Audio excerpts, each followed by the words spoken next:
What was once an important fortification of the enemy is now held by a small band of elves. The enemy seeks to reclaim their fortress, marching upon it in force. Fortunately, some of the ballistae and catapults there still function. And welcome back everyone to Skirmisher Middle-earth, and we are continuing our burglar series. This is the final episode in the burglar series, where now we'll be running Thangûlhad after update 13 and seeing how that works compared to the previous run. We saw before in our previous episode that, at least in my opinion, we had a tougher time in Assault on the Ringawraiths' Lair. So let's compare this to how we are doing with Thangûlhad. Though sometimes things go down pretty quickly in Thangûlhad no matter what you do. As you can see here, that hit the ballista properly.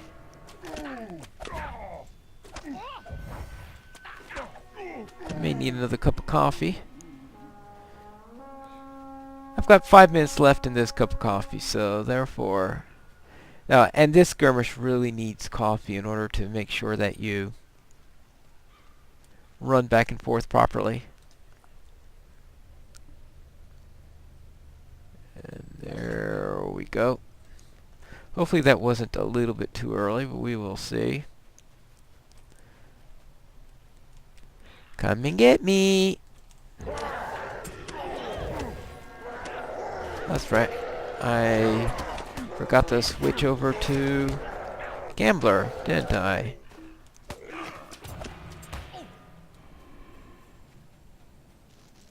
There you go. Now, while that goes on, since I'm out of combat, I can switch to the Gambler. Get this stupid thing out of the way. And be back here in time to fire the ballista at a troll. And probably not much else. Oh yes, of course. And remember to bring up Flax, since she runs away whenever I change my stance.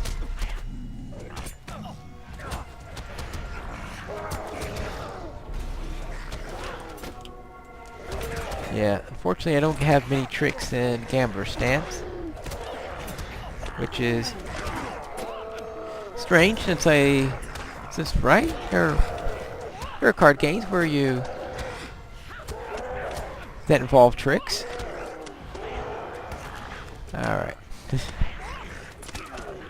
Alright, let's see what we got here. That is... Oh, where are you?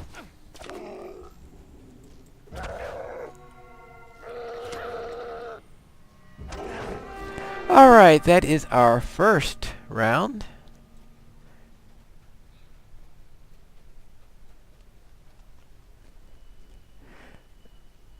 Four more assaults to go. Now we have...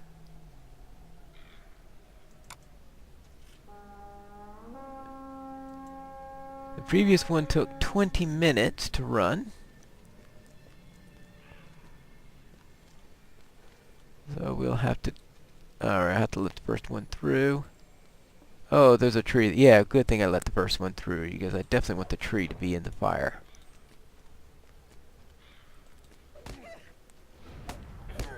Alright, I'll let the elf take care of that. And hello, Forestborn Reaper. Yes, it's time for... Oh. Oh, I get the Reaper, but nobody else. Alright. Hello, time to get through these guys as fast as possible. Is that it? Someone's around. Where are you? What are you doing down there? You two! You are slowpokes!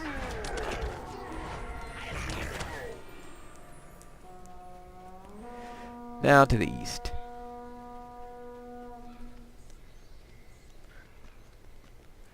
Alright, after this assault I'll need to drink another cup of coffee.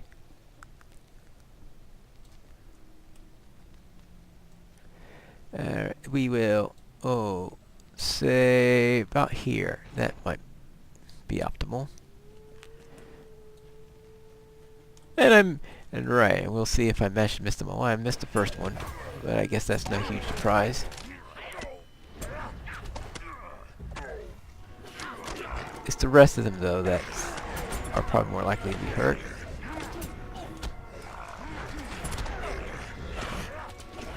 Oh, actually, looks like I managed to get 5. Not too bad. And up to here.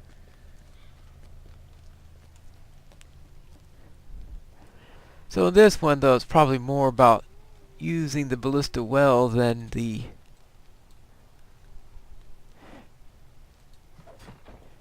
what they did in the updates. I don't think there's as much effect in this skirmish as there is in Assault on Ringawraiths' Lair. Simply because that ballista does manage to take out much of the morale of the enemies.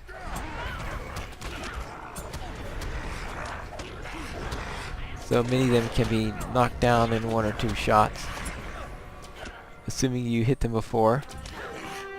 Oh, the warg. And this always adds some amusement to the run, because we need to get him without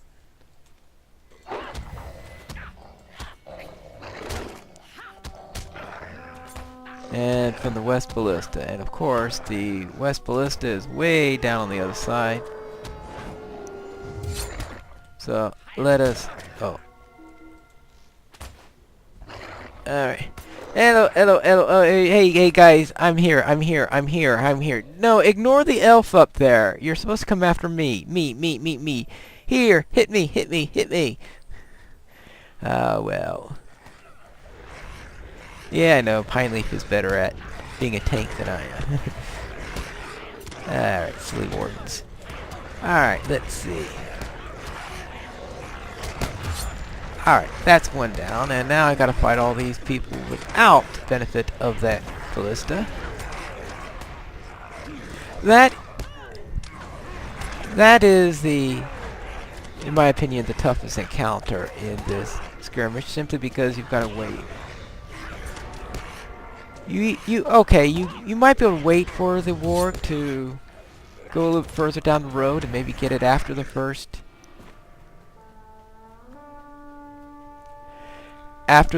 wave comes in. Go out and get them,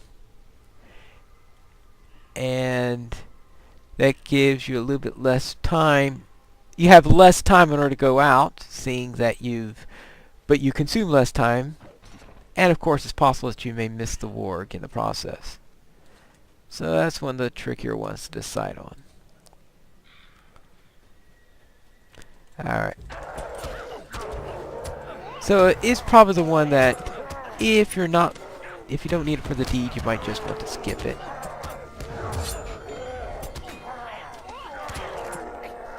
Now, of course, if you're in a group, in a raid or anything like that, you could send out a couple of them. A couple people go out and pull the warg, or even maybe kill it.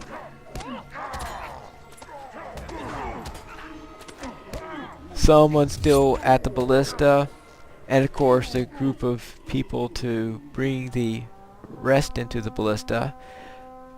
It's in a solo one where it's particularly difficult, simply because you don't have anyone to send out to get it and be able to do everything else at once. But that's why one of the reasons why solo skirmishes are otherwise easier is because you don't have those extra people that you can lean upon.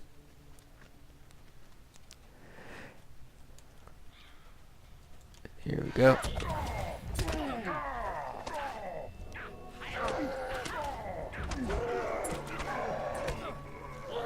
Alright, here we go. There we go. Oh. And of course you may always want it with a Shepherd of Filth to make your day really laughingly fun.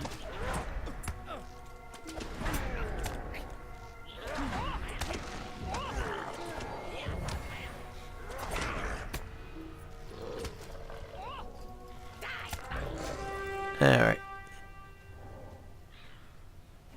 Alright, that is 2 assaults down. No, 3 assaults done. And this is... oh yes, tougher to know how long it is because I don't have the benefit of...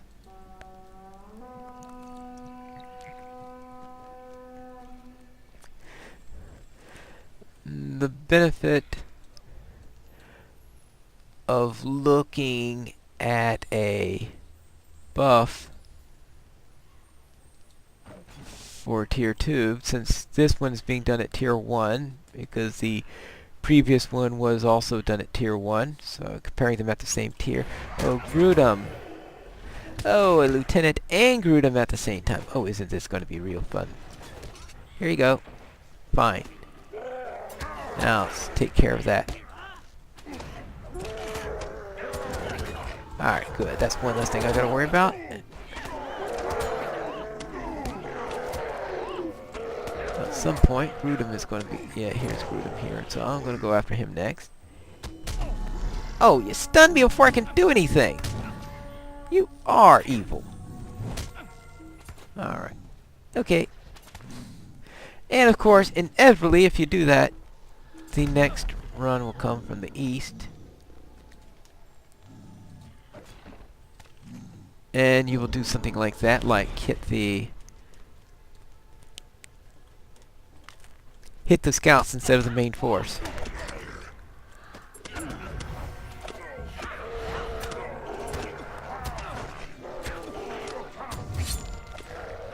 But that's what can keep things interesting in this one, is you don't always have them all bunched together.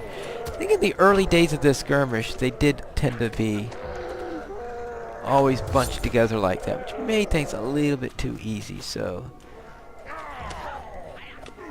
it looks like they had made an adjustment on that matter at some point, which can make things a little bit tougher.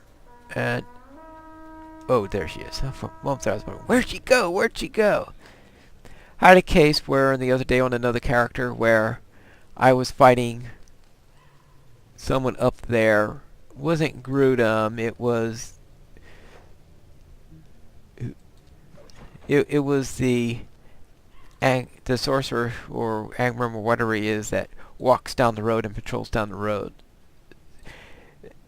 Sort of the counterpart to the warg one, except going in the other direction is slightly easier to get to. Anyway, I was fighting him, and unfortunately, of course, the elf came up there to follow us.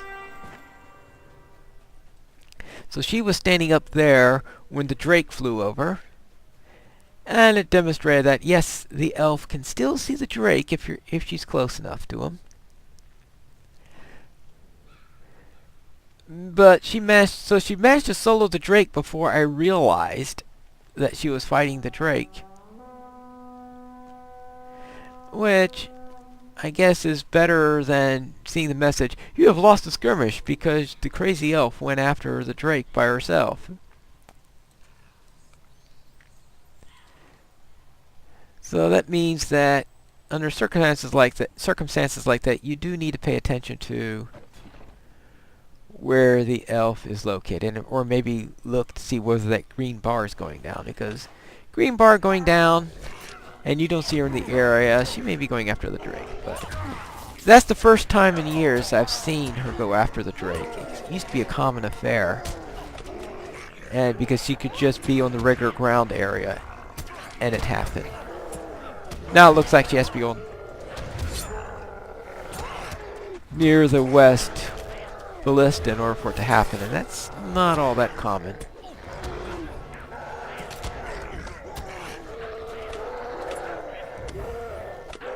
Alright, that is it. Okay, good.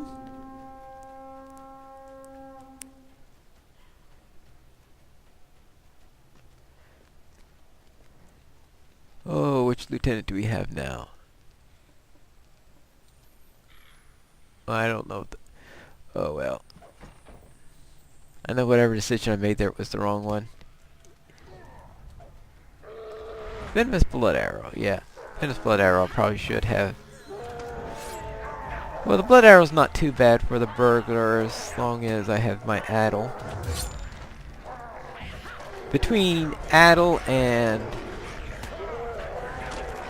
and the antidote. It's not too bad for the burglar. Some other classes where the blood arrow can be a real pain. And right, this is the last one? No, not the last one. One more. Then we go off against the boss and we face both encounters.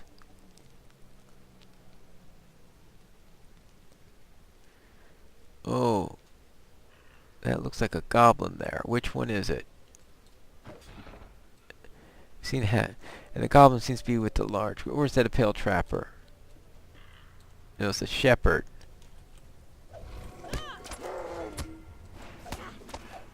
Oh, come. Oh. Okay, I managed to.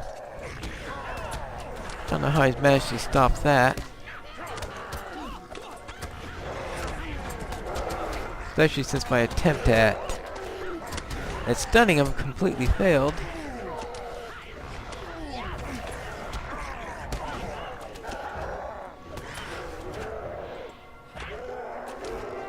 Alright, there we go. Let's go through this right away.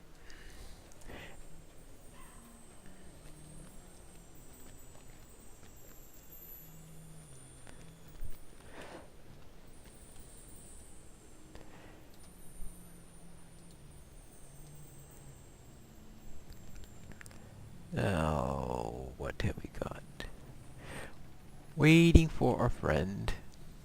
Well, maybe friend is the wrong word. Oh yes, of course. Pan out so that I can actually get a good wide view. Now the problem is, of course, is what I would really like to do is be able to scream and take them to the catapult location, but that never happens.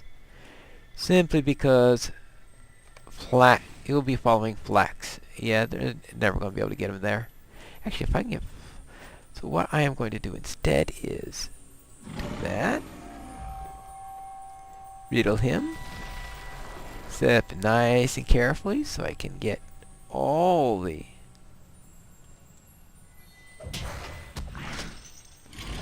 Might have been a good idea for me to switch to mischief mode for this. Then I would forget to summon...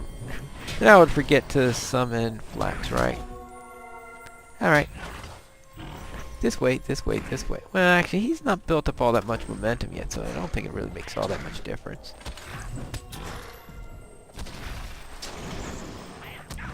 Though he does go down faster if you do that.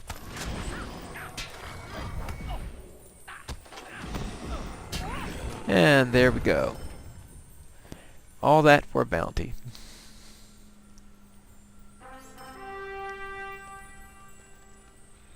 So Thangûlhad is safe, and that concludes Protectors of Thangûlhad with the burglar.